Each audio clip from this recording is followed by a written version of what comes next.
Bonjour à tous, bienvenue sur ABC Juris. Aujourd'hui, on va s'intéresser aux conditions pour mettre fin à un contrat que vous avez conclu en tant qu'entrepreneur avec un autre professionnel, en tant qu'entrepreneur ou micro-entrepreneur. On parle de contrat entre professionnels puisque en tant qu'entrepreneur ou micro-entrepreneur, vous agissez comme un professionnel. On va d'abord présenter la situation. Qu'est-ce qui se passe? Quel est le problème qui se pose à nous?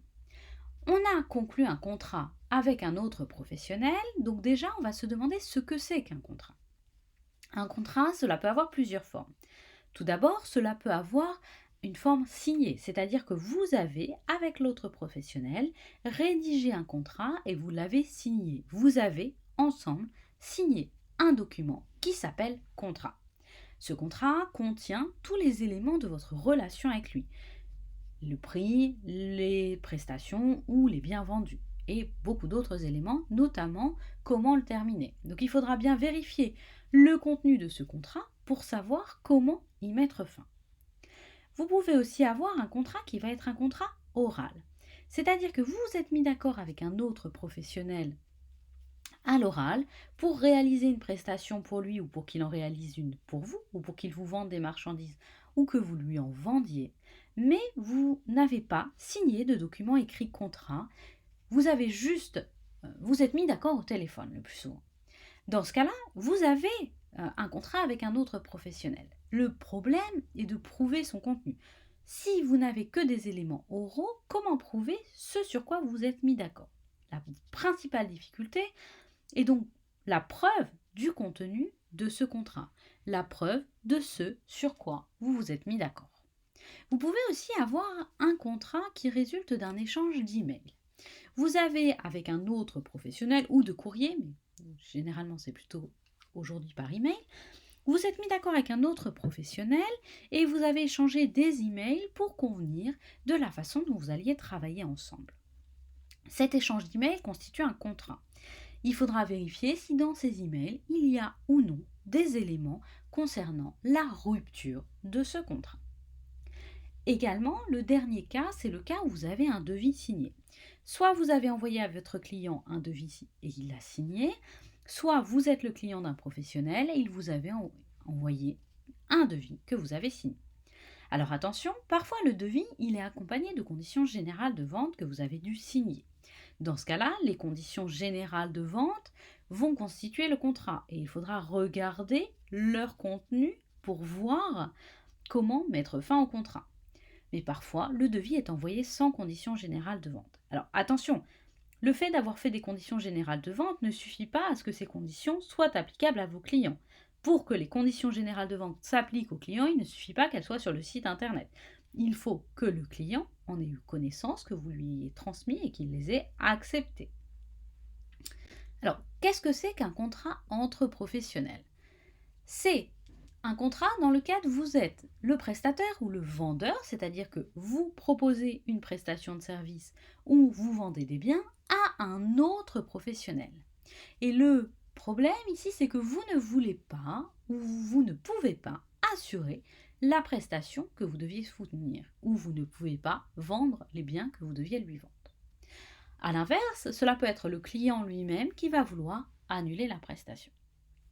Le deuxième cas, donc dans le premier cas, c'est vous qui étiez celui qui fournissiez la prestation ou qui vendiez des biens. Le deuxième cas est celui dans lequel vous seriez le client d'un autre professionnel. C'est-à-dire que vous, par exemple, cela peut être un fournisseur, vous ne voulez plus travailler avec lui. Ou alors, à l'inverse, ce professionnel ne veut plus travailler avec vous. Donc, dans tous ces cas-là, on a des contrats entre professionnels, et là, la question qui nous occupe, c'est comment y mettre fin. Il va falloir se poser une série de questions pour pouvoir mettre fin à ce contrat. Tout d'abord, il faut vérifier, et c'est fondamental, que votre client est bien un professionnel et non un consommateur, ou que vous agissez bien en tant que professionnel et non en tant que consommateur. Alors qu'est-ce que ça veut dire? Un professionnel, c'est celui qui agit dans le cadre de l'exercice de son activité professionnelle. Si, par exemple, vous achetez une voiture pour votre utilisation personnelle, vous êtes un consommateur. Si vous achetez la même voiture comme voiture d'entreprise, vous êtes un professionnel. Et donc, dans les deux cas, ce ne sont pas les mêmes règles de droit qui devront s'appliquer. Donc, il est très important de vérifier, quand vous avez des clients, si ce sont des consommateurs, auquel cas ils sont protégés par le droit de la consommation, ou si ce sont des professionnels qui agissent dans le cadre de leur entreprise. Et dans ce cas-là, évidemment, le droit de la consommation ne s'applique pas. Il faut aussi regarder quel est le contenu du contrat qui me lie avec le client. Je vous ai dit qu'il y avait plusieurs types de contrats. Oraux, par écrit, les CGV. Donc, si vous avez un contrat qui vous lie avec le client, ou même des emails, il faut vérifier son contenu. Est-ce que le contrat contient une clause résolutoire? C'est-à-dire, est-ce qu'il y a une clause qui prévoit comment mettre fin au contrat? Et si une telle clause existe, quelles sont les conditions qu'elle pose pour être mise en jeu? Comment mettre fin au contrat? Il faut aussi regarder le contenu des échanges et discussions avec le client. Peut-être que dans les emails, vous avez dit « Ok, si le contrat se passe mal, on fera ci ou on fera ça ». Donc vous vous êtes mis d'accord avec lui par anticipation sur la façon de mettre fin au contrat. Et également, il faudra une nouvelle fois regarder si ce contrat n'est pas soumis à un droit spécial. Encore une fois, attention au droit de la consommation, mais par exemple, cela peut être aussi attention au droit du travail si le contrat venait à être requalifié. Les autres points à prendre en compte, donc si tous ces éléments sont réunis, si on est bien dans le cadre d'un contrat entre professionnels et que le contrat lui-même ne prévoit pas de dispositions particulières pour être rompu, comment ça se passe? Comment mettre fin au contrat? Alors la première chose qu'il va falloir regarder, c'est si on est dans le cas d'un contrat à durée déterminée ou indéterminée. On va appliquer dans les deux cas le code civil, les règles classiques du code civil. Ce n'est pas un droit spécial, ça va être le droit commun. Et ce droit distingue selon que le contrat est à durée indéterminée ou déterminée.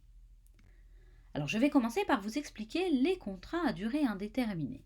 Tout d'abord, qu'est-ce que c'est qu'un contrat à durée indéterminée? Comme son nom l'indique, c'est un contrat qui ne comporte pas de fin. Alors contrairement à ce qu'on pourrait penser, le contrat à durée indéterminée, il existe également hors du cadre du droit du travail. Par exemple, on peut avoir un contrat à exécution successive. C'est-à-dire, on peut penser à un contrat de location dans lequel on n'a pas prévu de durée. Dans ce cas-là, le contrat s'exécute en plusieurs fois et de façon continue dans le temps, et si on n'a pas mis de fin, c'est un contrat qui n'a pas de fin. Alors comment mettre fin à un contrat qui n'a pas de fin, qui n'a pas de terme? Comment rompre ce contrat? C'est l'article 1211 du Code civil qui nous le dit. Cet article nous dit que lorsque le contrat est conclu pour une durée indéterminée, chaque partie peut y mettre fin à tout moment, sous réserve de respecter le délai de préavis contractuellement prévu ou à défaut un délai raisonnable. Donc si le contrat ne contient pas de date de fin ou d'événement de fin, alors pour le terminer, il suffit soit d'un délai raisonnable, soit de respecter le préavis que le contrat contient s'il en contient. Cette règle est dite d'ordre public, c'est-à-dire que l'on ne peut pas changer cette règle. Pourquoi? Parce que le droit français interdit ce que l'on appelle les engagements perpétuels. On ne peut pas être engagé de façon éternelle dans un contrat. Donc on doit avoir le droit de mettre fin à ce contrat. Alors attention parce que le Code civil ne précise pas quel est ce qui se passe si on ne respecte pas la durée de préavis. Il faudra voir la jurisprudence, donc les décisions rendues par les juges, et très certainement, il y aura des dommages-intérêts qui devront être versés par la partie qui n'aura pas respecté le délai de préavis ou le délai raisonnable. Encore une précision, donc s'il n'y a pas de délai de préavis dans le contrat, il faut respecter un délai raisonnable. Le problème, c'est que la notion de délai raisonnable reste très floue. Donc il faudra regarder ce qui se fait dans votre corps de métier ou ce qui peut sembler raisonnable par rapport aux attentes de l'autre partie. Maintenant, le contrat à durée déterminée. Comment ça se passe pour mettre fin à un contrat qui a une durée déterminée? Alors, qu'est-ce que c'est qu'un contrat à durée déterminée? Tout d'abord, c'est un contrat qui comporte une fin. Alors ça peut être très simple.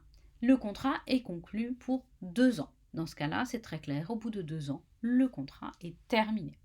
Mais parfois, le contrat ne comporte pas de date de fin. Parfois, il est terminé lorsque les événements du contrat ont eu lieu. Par exemple, dans le cadre d'une vente, le contrat prend fin lorsque l'acheteur a payé le prix et que le vendeur a livré la marchandise. Donc parfois, il suffit qu'un événement futur et certain marque la fin du contrat pour que ce soit un contrat à durée déterminée. Comment est-ce qu'on le rompt? Alors cette fois-ci, c'est l'article 1212 du Code civil qui nous le dit dans son alinéa premier. Lorsque le contrat est conclu pour une durée déterminée, chaque partie doit l'exécuter jusqu'à son terme. Cela veut dire qu'il n'y a pas, a priori, de possibilité de mettre fin au contrat. On est obligé d'exécuter le contrat, de réaliser la prestation qu'il prévoit. Alors, il y a tout de même des exceptions. Et l'exception, c'est si les parties se mettent d'accord. C'est-à-dire que si vous voulez mettre fin au contrat, parce que ça se passe mal ou parce que vous ne pouvez pas l'assurer, alors il faudra se mettre d'accord avec l'autre partie pour mettre fin à celui-ci. Parfois, la loi prévoit des dispositions pour mettre fin au contrat. On peut penser, mais alors c'est un droit spécial qui s'applique, c'est le droit au bail, on peut penser au contrat de location de la résidence principale, le logement, le contrat de la location du logement. Dans ce cas-là, le droit prévoit que les locataires disposent d'un certain préavis et que le propriétaire dispose d'un préavis différent. Donc il faudra regarder si dans votre cas, la loi prévoit quelque chose. Si la loi ne prévoit rien, alors il faudra demander à l'autre partie si elle est d'accord pour mettre fin au contrat, et c'est une négociation sur la fin du contrat qui s'entame, ce qui veut dire que très certainement, vous devrez peut-être payer une compensation ou l'autre partie retiendra quelque chose de ce qu'elle devait vous fournir. Tout sera une question d'accord avec l'autre partie. Voici pour ces précisions sur la fin, comment mettre fin à un contrat entre deux professionnels. Je vous proposerai une autre vidéo concernant les contrats avec les consommateurs, puisque là, ce sera le droit de la consommation qui s'appliquera. Pour me soutenir et me suivre, je vous invite à vous abonner à ma chaîne. N'oubliez pas d'activer la cloche pour obtenir les notifications des nouvelles vidéos. Je vous prépare des vidéos sur les impôts et les charges, les cotisations en micro-entreprise et une vidéo sur l'impôt sur le revenu pour que vous ayez toutes les informations nécessaires pour pouvoir remplir vos déclarations. Je vous retrouve très bientôt sur ABC Juriste. N'hésitez pas à partager les vidéos, à vous abonner à la chaîne, à commenter, à aimer les vidéos et à me contacter par email à l'adresse fanny@abctennis.com si vous avez besoin d'informations. Je vous retrouve très bientôt pour de nouvelles vidéos.